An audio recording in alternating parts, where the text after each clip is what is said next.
Alrighty, welcome in, guys, to the Engineered Training Method podcast for episode number 2.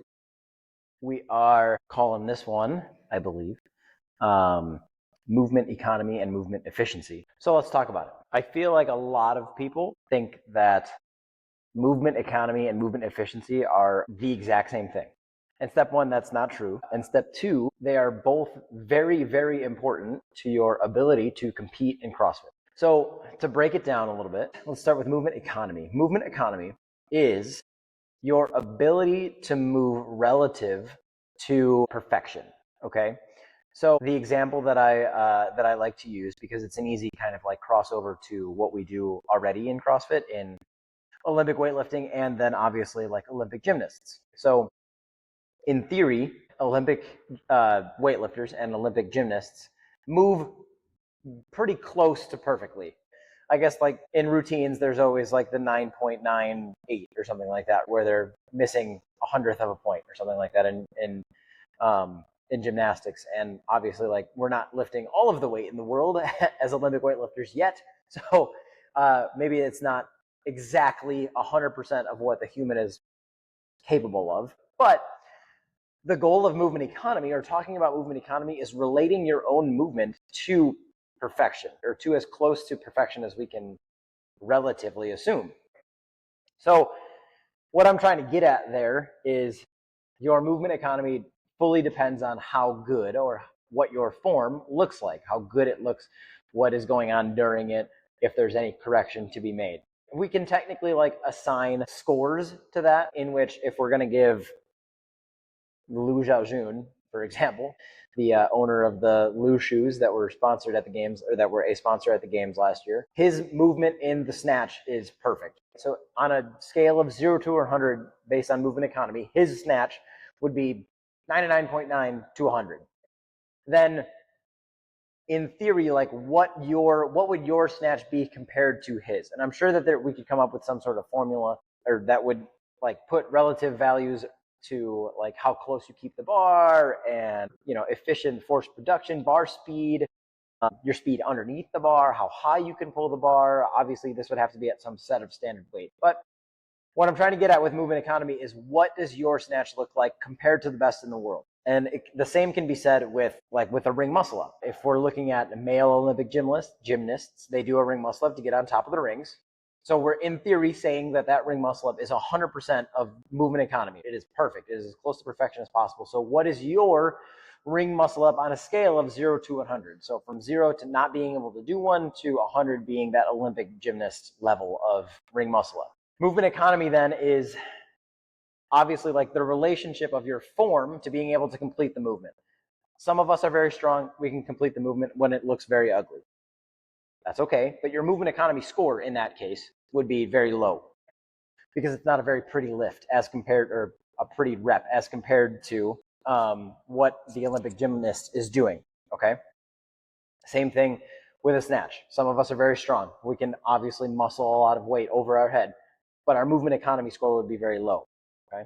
Now, the difference there is, what does form look like relative to the perfection, as opposed to movement efficiency being, what does the effort cost in order to get that rep?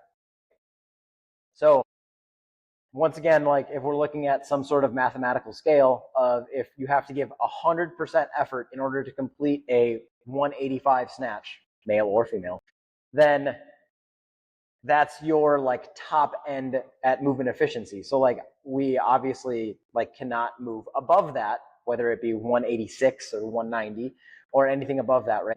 It would be theoretically impossible. If 185 is your one rep, your movement efficiency would go down to 0 above that, okay?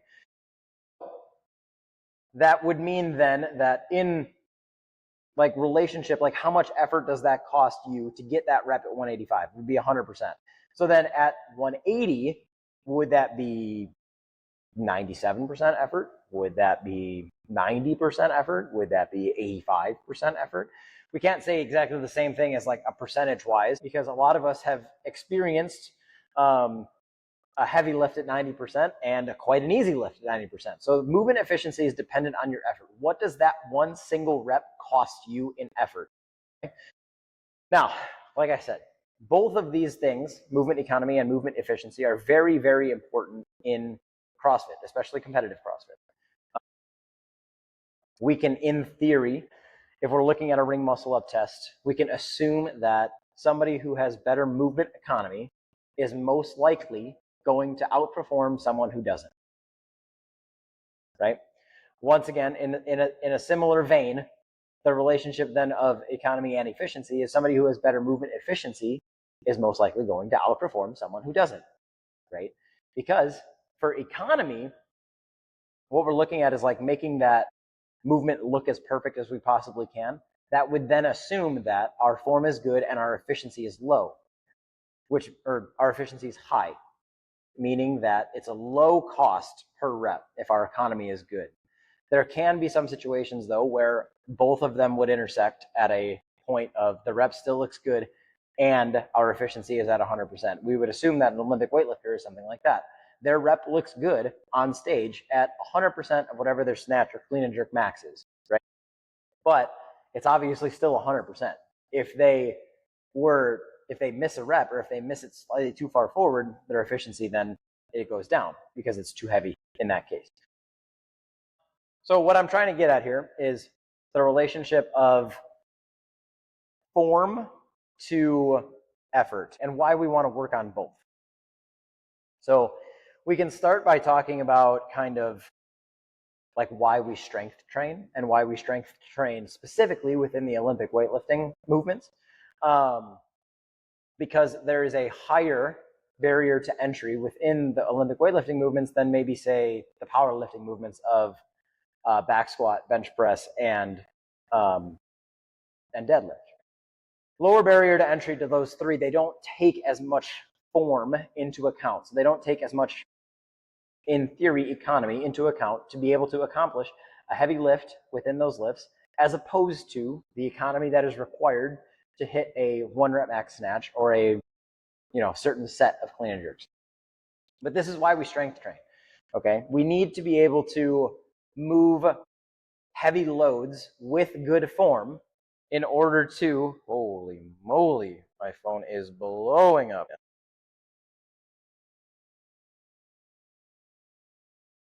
Edit that out in a minute here.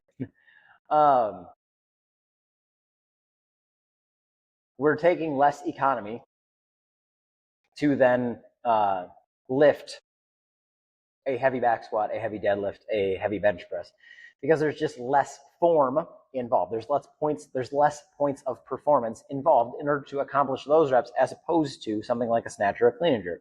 There's much more involved.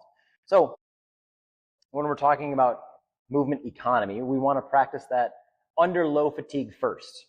In both the case of gymnastics and weightlifting. I'm kind of using weightlifting here, and I'll kind of shift back and forth between weightlifting and gymnastics a little bit, but like one of the reasons why we strength train the way that we do with clean and jerk and snatch, especially at engineered training method, when we start with a technical primer or anything like that, we are priming our body for the proper economy to hit the slightly heavier loads.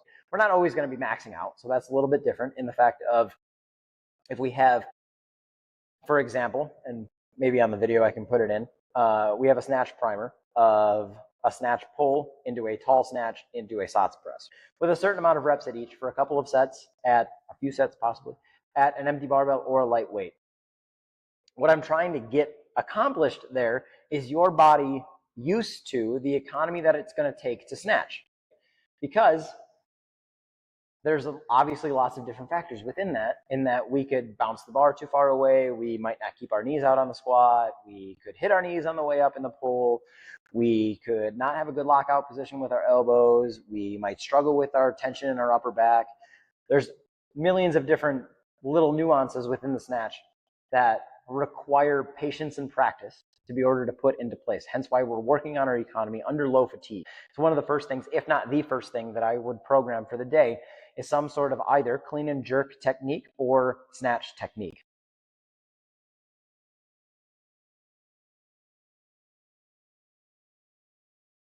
Because we're going to try to improve that economy. If when we're moving at low fatigue, when we're not tired doing what we're doing, and error sensitivity is higher. We're able to pay attention more to what is going wrong because we're not out of breath and dying to try to get more reps. That'll die for points. Drink much. But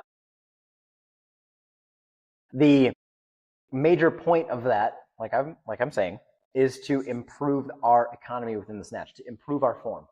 So when we do that, we're obviously paying attention to what's going wrong, which makes the snatch primer or the clean and jerk primer a very good thing to film for yourself or for your coach, me, so that I can see what exactly is going on with your form within those primers.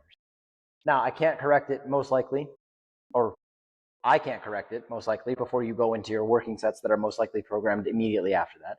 But you can correct it or pick one thing to correct that would make it a little bit better for the next working sets, however many sets you have, whatever percentage of whatever complex or single sets that you're doing, whether it be a 10-minute EMOM of pausing snatch or a 15 minutes build to a heavy hang snatch, whatever it happens to be that you have next.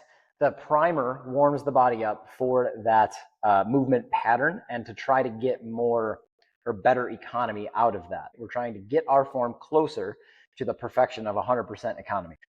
Going along with that, and why like a lot of these movements or a lot of these things are like obviously in tandem, is movement efficiency. The cost per rep. The better economy that you're able to accomplish, the closer to a perfect form that you're able to accomplish, would then, in theory, decrease the amount of effort that is necessary for that rep to get accomplished, okay?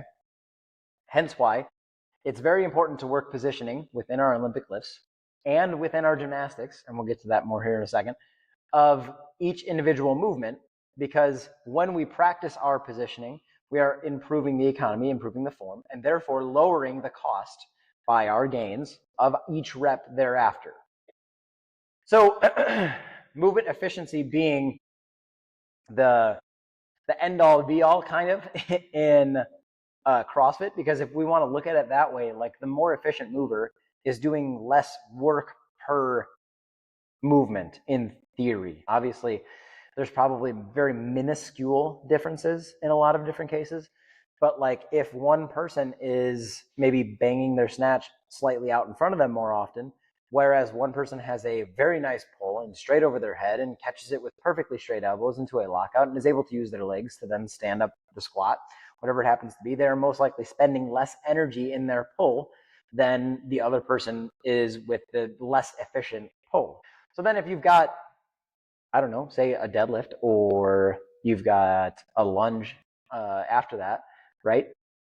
Your lower back could be more blown up because you're moving the bar too far away from you, or your legs could be more blown up because you're catching in your toes and you're standing up using your quads, and then you've got to go into a strong lunge afterward.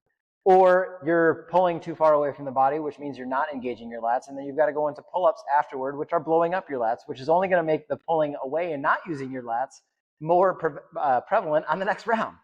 So there's a lot of different factors that in which like movement efficiency there improves your like or can improve your overall score within like an in-person competition, because if you're more efficient than somebody else in theory, then each rep is costing you less effort, giving you more effort to put towards some, whether it be a piece of the workout that you're not great at that you have had to game plan for, or just in general, like if we've got like something that's simple as 10 snatches into a max calorie bike in 2 minutes or something like that, a person who has a more efficient snatch, which is going to use less effort in those 10 snatches before they have to get on something that causes or that takes a lot of effort to get on the bike. Now that's obviously saying that the person who has a more efficient snatch as compared to a less efficient snatch are similar on the bike, in so much that the efficiency then shows up on their ability to give the effort to that bike. But if the person who's less efficient at the snatch, which tends to be more of a case in the stronger situation, is more efficient on the bike, then we obviously have more of a race. So really like finding the differences within your movement is kind of like the big key to being a better competitor, right?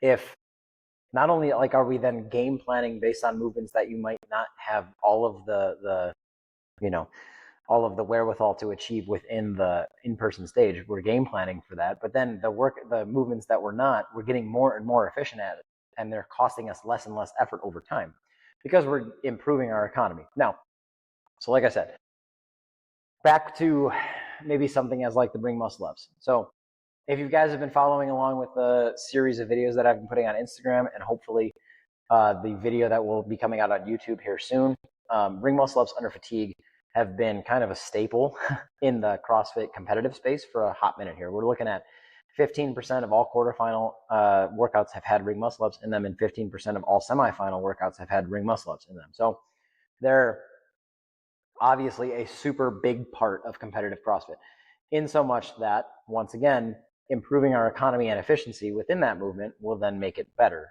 So once again, like with gymnastic economy, we're looking at like an Olympic gymnast who's absolute 100% perfect at the ring muscle up, as opposed to the general CrossFitter who is attempting to get better at competition. Now, we don't see a lot of male gymnasts move into the CrossFit space. I believe Victor Hoffer is one of them. We see a lot more female gymnasts move into the CrossFit space. So maybe if we broke down Victor's ring muscle up, we would see like just how efficient it could be.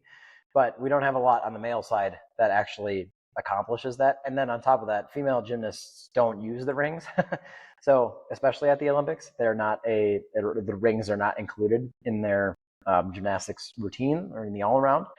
So we don't see a lot of what I'm trying to get at is we don't see a lot of proficient gymnasts transfer over to CrossFit and then be able to analyze movement as compared to other movement within a CrossFit workout because of that case. Like I said, maybe we could take Victor in a little bit more detail here and like really break down his muscle up, because he was a gymnast at one point, and see how proficient it happens to be compared to other athletes. Whereas I'm sure that there's some sort of equation or formula that we could come up with that would give Victor's ring muscle up 100%, and then we could base all of the other competitors off of that.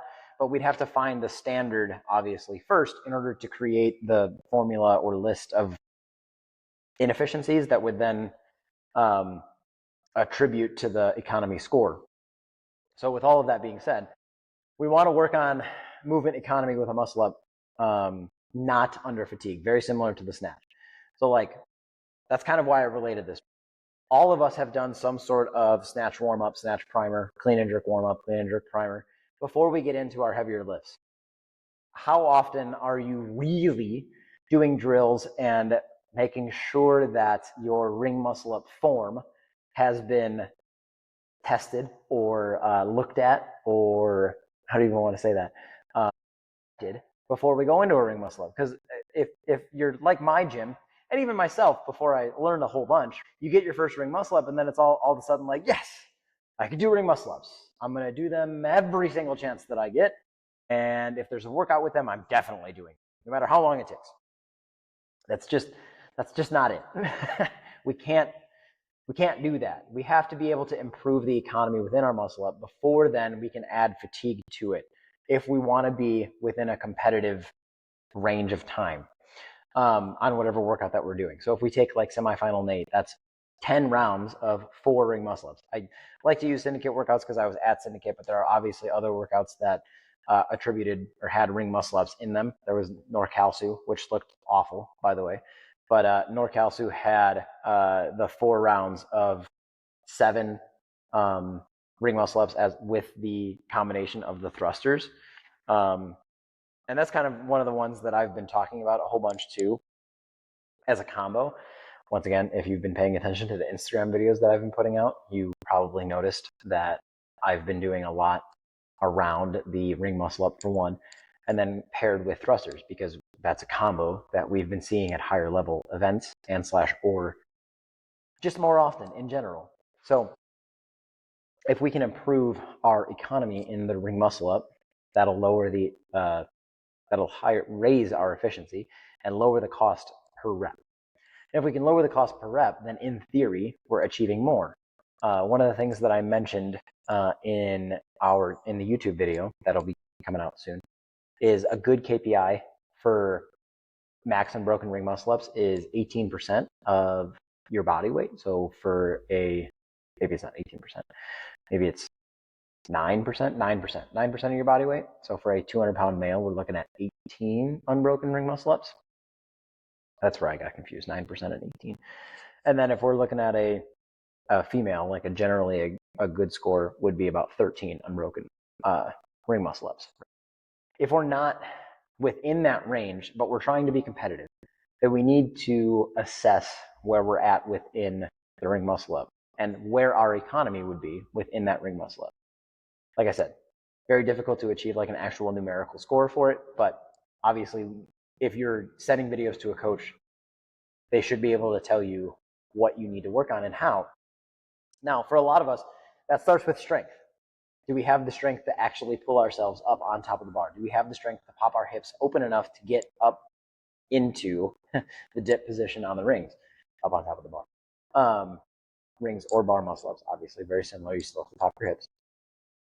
So when you're working one-on-one with a coach, I would strongly recommend filming and sending, because when we're working on movement economy, we need the ability to make adjustments for the next time that we're working on movement economy.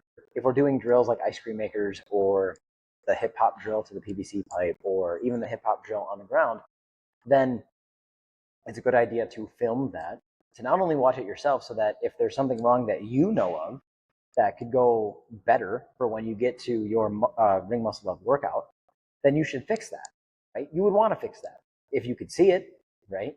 So we work on economy under not a lot of fatigue, right? And then we test our efficiency under fatigue. So when we get into, like, if we're using the classic KPI of 30 ring muscle ups for time with the max unbroken set before, that's a Sam Smith special, OPEX fitness coach. If we're using that as the litmus test to assess where our ring muscle ups are, and we want to be at 13 ring muscle ups for a lady and sub, right, for the total time to get to 30, then we want to film that workout because we want to see where and when or if the form breaks down and why we don't get those scores, or if we don't get those scores. So filming and being able to improve economy without much fatigue, like I said earlier, the error sensitivity is much higher. You're able to see what's going wrong if you're not breathing hard. And on top of that, much more is going to go wrong when you're breathing hard. And that's okay. Not every rep needs to be absolutely perfect in CrossFit. That's why there are standards to achieve. As long as we move our way through the standards, then we should be fine. So improving the economy under not a lot of fatigue will then, over time, lower the cost per rep and increase the efficiency that we have for the ring muscle up.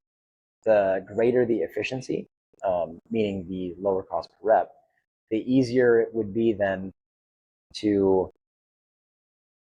get further in that unbroken set, and also then be able to do your 30 quicker. Because we can assume that, now, like I said, we can assume that somebody who's strong and has a good amount of upper body pulling will most likely be able to do a ring muscle up pretty easily. But how does that fatigue over time?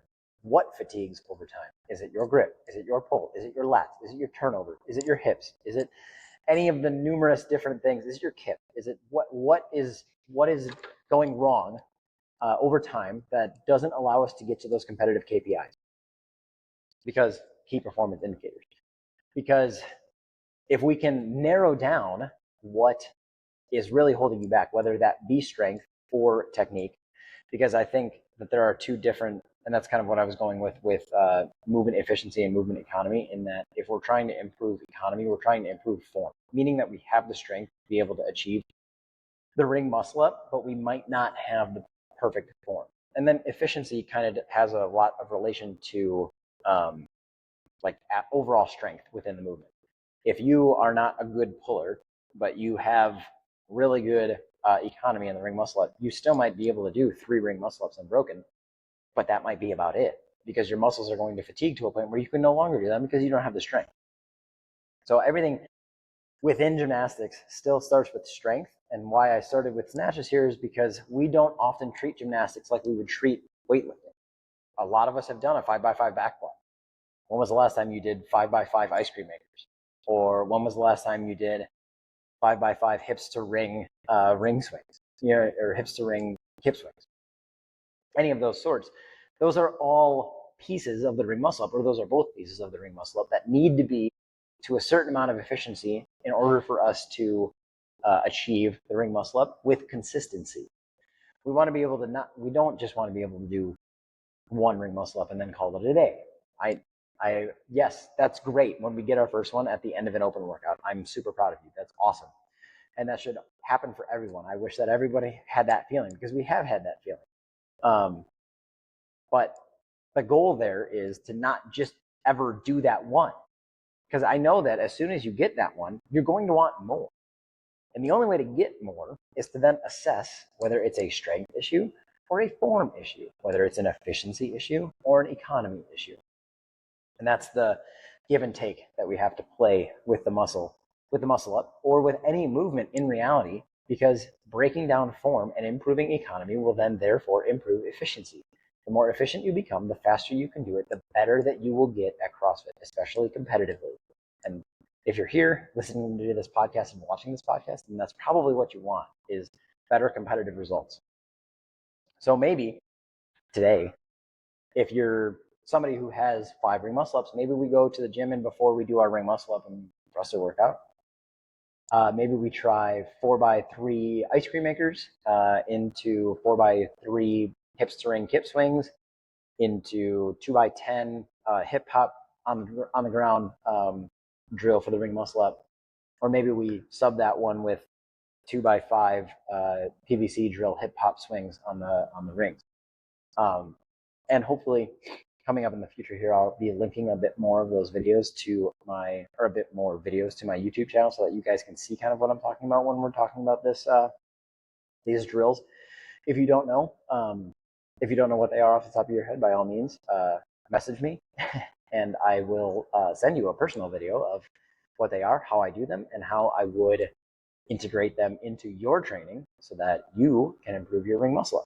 Because I think that improving economy and efficiency is vital to CrossFit performance, and I hope you agree. Thanks, guys.